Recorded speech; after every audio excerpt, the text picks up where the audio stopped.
Affordable Aston Martins, bargain Bentleys, Rolls Royces for everyone. What's not to love about lower car prices? We've been waiting for this for some time. The much talked about India UK Free Trade Agreement, or Comprehensive Economic and Trade Agreement as it's properly known.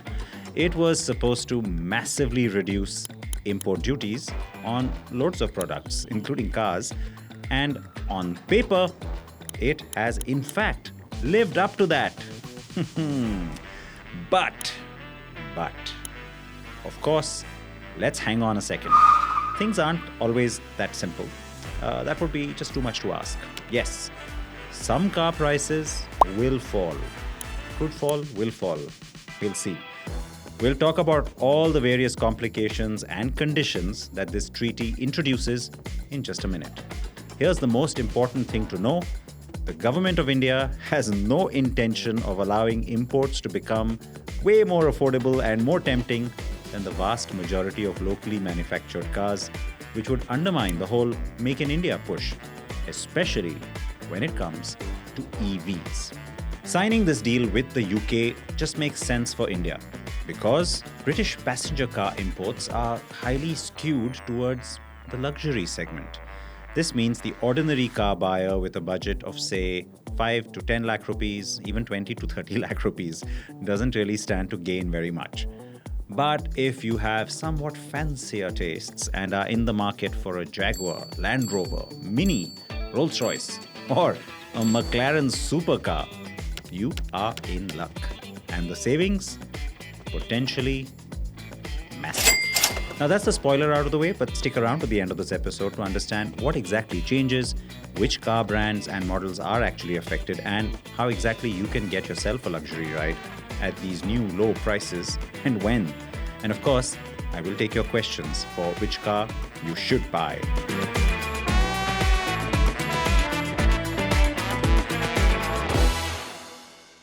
Let's first answer the multi-crore rupee question. Which cars are actually eligible for a price tag buzz cut? Surprise! It's not as simple as just listing all the UK-based car makers and every model that they make. The fact is, there aren't actually all that many British-owned manufacturers that are still manufacturing within the UK anymore. So, you have a bunch of boutique and specialist car makers that non-gearheads might not even have heard of, such as Caterham, Ariel, Gordon Murray. Well, there are also some interesting startups, including Longbow, Spirit EV, the now dead Arrival. Vauxhall, owned by Stellantis, doesn't sell cars in India, but those models are also cross-badged as Opel. So we'll talk about this later. Names familiar to Indians? A certain vintage, such as Rover, Austin, and Leyland. But of course, they've faded into history. So that basically leaves us with these 8 names: Aston Martin, Bentley, Jaguar, Land Rover, Lotus, McLaren, Mini, and Rolls-Royce. If these are your dream machines, then sure, those dreams will soon be much more achievable, perhaps. But most of us wouldn't exactly go to these showrooms when we are looking for our next family car or our everyday SUV. So here's the first twist. Cars have to actually be manufactured in the UK to qualify for that tariff cut. So, for example, while Mini is a British brand, it's owned by German brand BMW, the relatively popular Countryman will not qualify. It just won't count because it's built at the parent company BMW's plant in Leipzig in Germany. Similarly, Land Rover's super popular Defender is shipped in from Slovakia. And the Range Rover Sport, well, they're already assembled here in India using CKD kits. So, sorry, no further discounts on those. In fact, it looks like 90% of JLR's portfolio won't actually get covered. But you could expect some limited editions, perhaps, that are made in the UK. And, of course, cars like Discovery, Velar, or Evoque, they could benefit. What about MG, you're asking? Well, that brand sounds so British. Oh, completely very British. But despite its aspirationally aristocratic names, Windsor and Astor, I'm sure all of you know, the brand is owned by Chinese conglomerate SAIC or Shanghai Automotive, which doesn't have any manufacturing operations in the UK at all.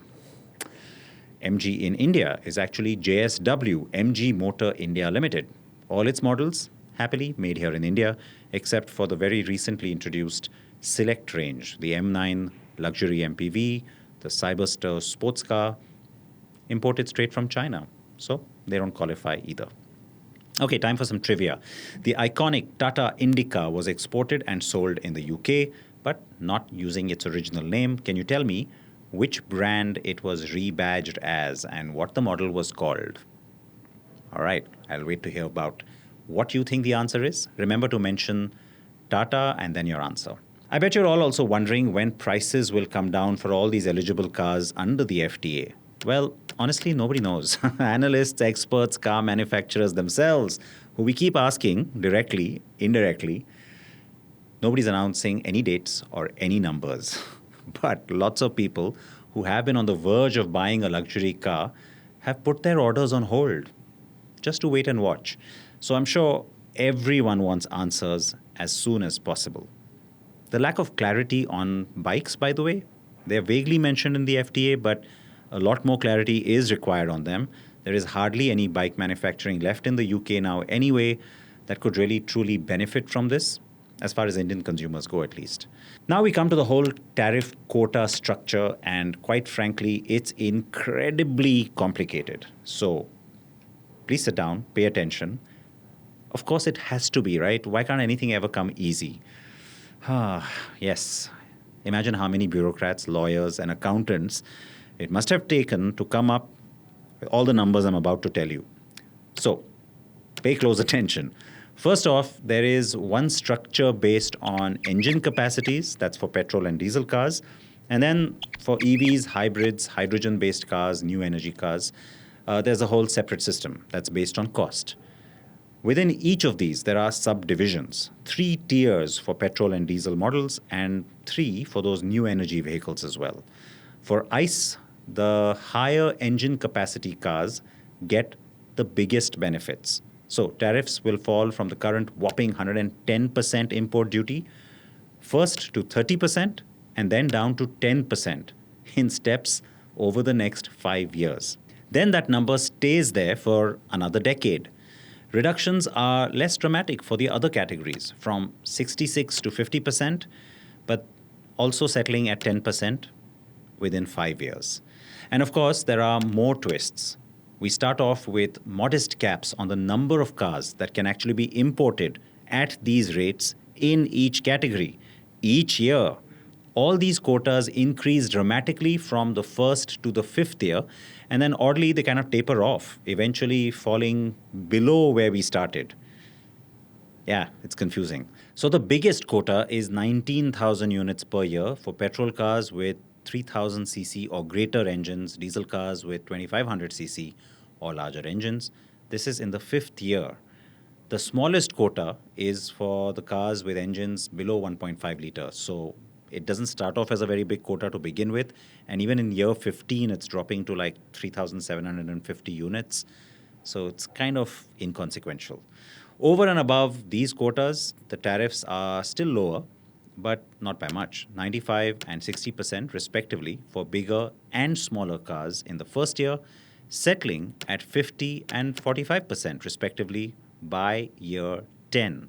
That's compared to the 110 and 66% that we are currently at. Whew, okay, we need a break from all these numbers here, and I'm sure you are just as confused as I am. So let's get into some more trivia. MG started out as Morris Garages just over 100 years ago, but ownership has changed hands many, many times since then. Can you name at least 3 major companies that it has been merged with or owned by in the past? All right, so write MG and then your answer so I can find it very quickly in the comments. Let's move on to the electric side. The rules are completely different. India is protecting its domestic market by allowing 0 concessions on cars, electric cars, priced below 40,000 British pounds. That's about 47.5 lakh rupees. And benefits only start from the sixth year onwards for cars priced above that much.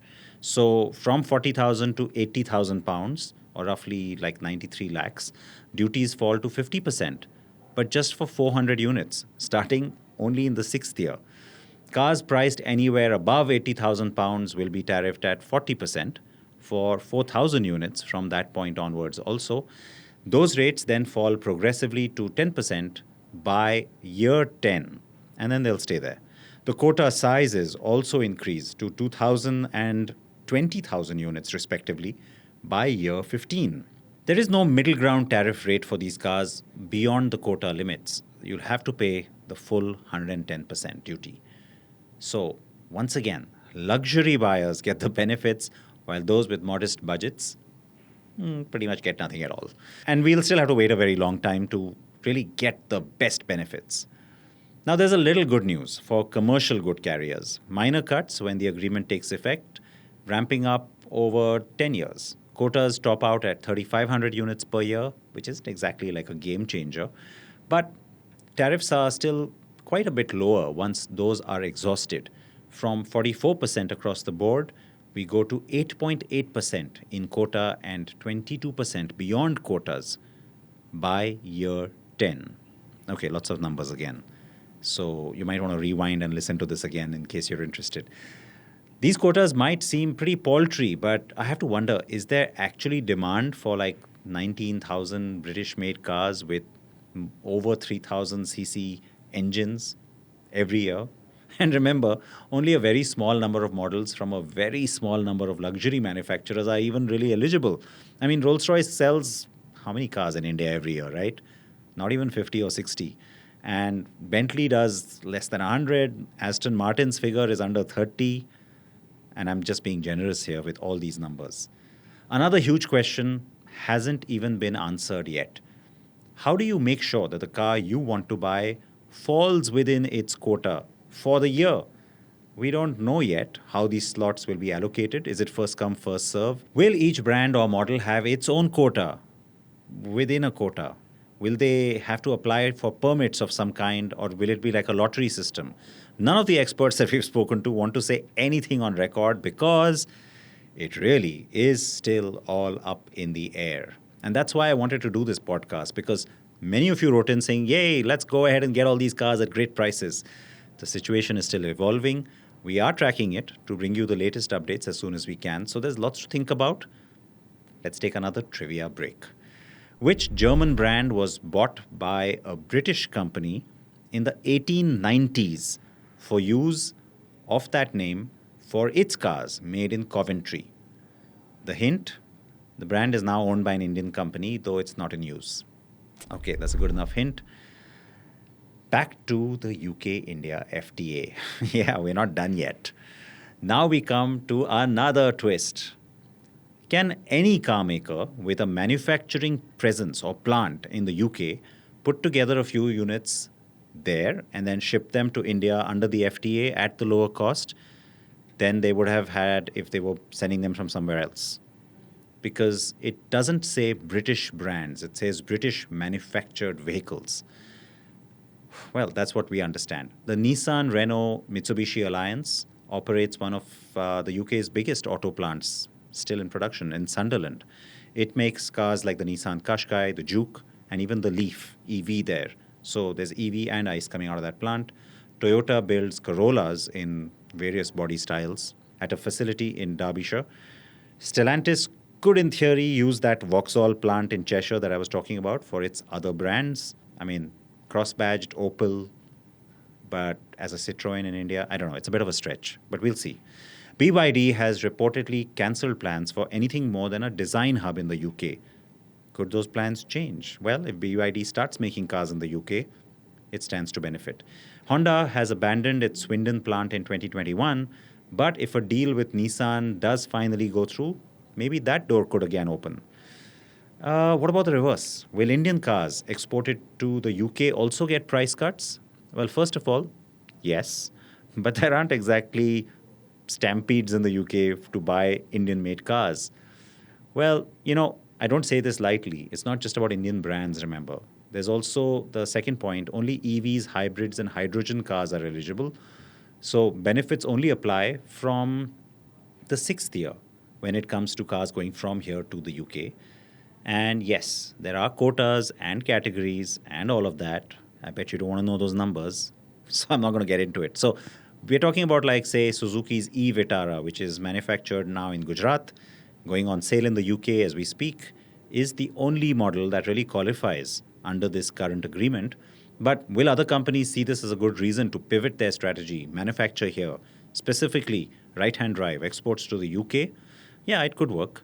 Either way, this only strengthens India's manufacturing sector, so I'm all for it. So as I wrap up this discussion with severely dampened hopes of cruising around town in my own souped-up Range Rover Sport, I'm left with only this answer to my original question. Will British cars really get more affordable? Well, it should be British-made cars. Yes, but very few of them, and not likely the ones we all really want. We'll want them, the dream cars, but the ones we can afford. We'll still have to wait 5 years even for those cars to have the best prices. A Nissan Qashqai, maybe that could work. Okay, it's time for me to answer some of your questions. Before I do that, remember to please subscribe to our channel because we have lots of these topics being discussed here, all the latest reviews, and we'd love to have your comments and thoughts on what you'd like to see on Acko Drive. So please subscribe, and you can reach me at Sid Patankar on X, formerly known as Twitter, or on Instagram as well. Okay, question time. First one. Hi Sid, I have an MG ZS EV, 4 years old, run 58,000 kilometers. As I am relocating to a new city, I'm thinking of whether to sell it and upgrade to a better EV with better features and range, or to keep it for another 2-3 years. I love driving, low seating, EV features and tech.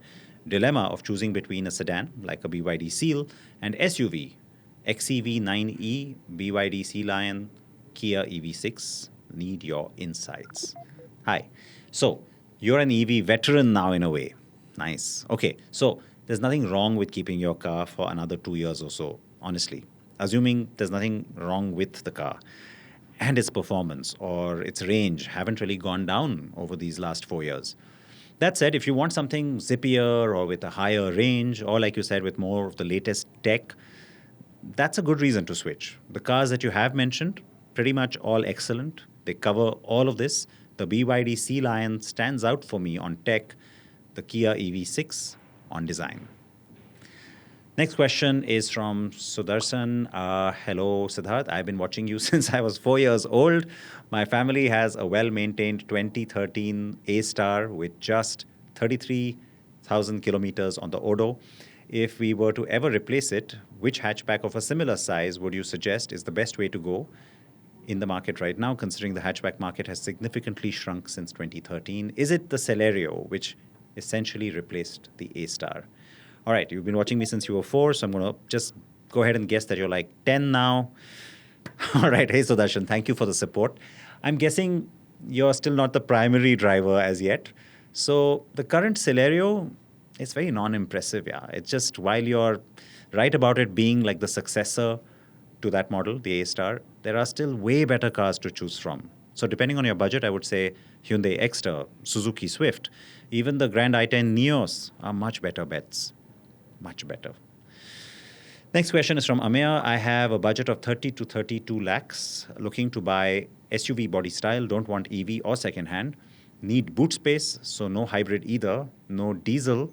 I live in Mumbai, local travel, and love my weekend road trips. I hear a new Tucson is coming. Tiguan is out of reach. CRV wait has been endless. What would be your recommendation? Yes, Ameya. CRV, elusive. And by the way, when or even if it does get here, don't expect it to be at 30 or 32 lakhs. It's probably going to be a lot more. Anyway, sticking to reality then and not conjecture, the options for you then sadly do become a little limited. You've mentioned boot space is a must, but you haven't said whether you need 3 rows. Now, in Mumbai, I would say avoid that if you can. The Tucson facelift is not coming. Again, that's too bad. But if you can stretch, then even the current car is still actually pretty great. So I would recommend the current Tucson. Otherwise, you're back in XUV 700 or Alcazar territory. I wouldn't really recommend the Jeep Compass, though there is that too. Lastly, you could consider the Harrier, but only if you have like a great Tata workshop close by. Health for Life is asking, Hi Siddharth, I'm planning to buy a new car. This would be my first, and my budget is 10 lakhs max. I'm considering Renault Triber. Is it good to go? Hey, so congrats. It's always special getting that first car. Listen, do you need an MPV? If yes, the Triber is great value and it's quite smartly designed. But if you don't need that third row and the flexibility, then even a Kiger is a better bet. It's more urban, it's zippy, it's nicer to drive, it's better loaded, looks pretty good. You could also consider the new Venue that's about to launch very soon. So many options. Tell me what you think. I'd love to help you more. Ramesh Bhaskaran is saying, I am planning to buy the new Duster, likely to launch soon. I hope you're right. Kindly help me with your expert opinion. Hey Ramesh, I hope you have watched my review of this car, the Duster. If not, it's on this channel, so please do watch it. Look, the launch just keeps getting delayed. Is it worth waiting for? Yes, absolutely. My expectation is good package and pricing balance. Attributes that we all love of the Duster are still very much intact on the new car. So yeah, I mean, if you can wait, it may be worth the wait, as delayed as it already is. Raghuram AK is saying, Sir, I have booked XL6 on 6th August 2025, waiting for the delivery. Should I wait for E27? Please suggest. Presently, I'm driving a Ritz diesel. We're a family of 6. Now I am confused. Please help. Okay, so one quick thing I want to say here. The XL6 is good, but it's not great. So if your budget allows it, why don't you explore the Carens Clavis? It's a lot more stylish. You'll feel great about upgrading from your Ritz. Okay, having said that, it's also, I know, a price, budget, or a brand thing, so think about it. E27 is not happening, okay? I mean, it could happen, as I've said, and even then, it will just be optional is what we are told. So let that not be a reason for any fear or for you to delay any purchase decision. Just make sure that the vehicle that you do buy is of a recent manufacturing batch and that it definitely shows E20 compliance. That's important. Jim Aryan is asking, I am moving from a WagonR to either a Venue or i20.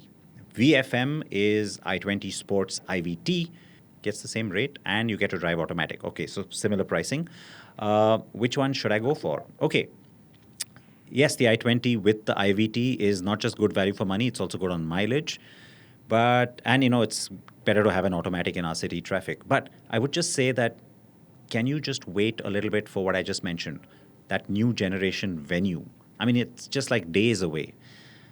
Then decide. I mean, of course, the new car will be pricier in a way, but the update may be significant enough for you to stretch, for you to consider. New generation, always worth waiting for, and it's literally around the corner. Let's squeeze in one more question. It's from Nishant. I had an EC3, and I'm waiting for an upgrade to a good small electric. B6 is big and won't fit our house. Windsor has no face value. Wow, MG won't like that, but it has the little lit up sign in the front, the logo. Okay, but jokes apart, Nishant, lots of cars are around the corner. Honestly, the Windsor and the B6 are pretty much best in class territory there. So if you don't like those for whatever reason, too big, not nice enough for you in terms of brand, it's best to then wait a bit. Hyundai's small EV is coming. New action expected from Maruti, Tata, others as well. The Carens Clavis EV is there. It's nice, but it's an MPV. So unless you need that kind of seating space, yeah, I'm going to say I would wait. Okay, I hope these answers help some of you as well. And if you have something specific that you would like to ask, definitely drop that right here in comments, or you can reach out to me on social media with a DM. I'll be very happy to take your question on a forthcoming podcast. And I would be even happier to be able to help you with an answer. So until then, please stay safe. There's still a lot of rain in many parts of the country, so please drive safe. The festive season is coming up, and those of you who have already been celebrating, warm wishes to all of you. Please wear your seatbelts.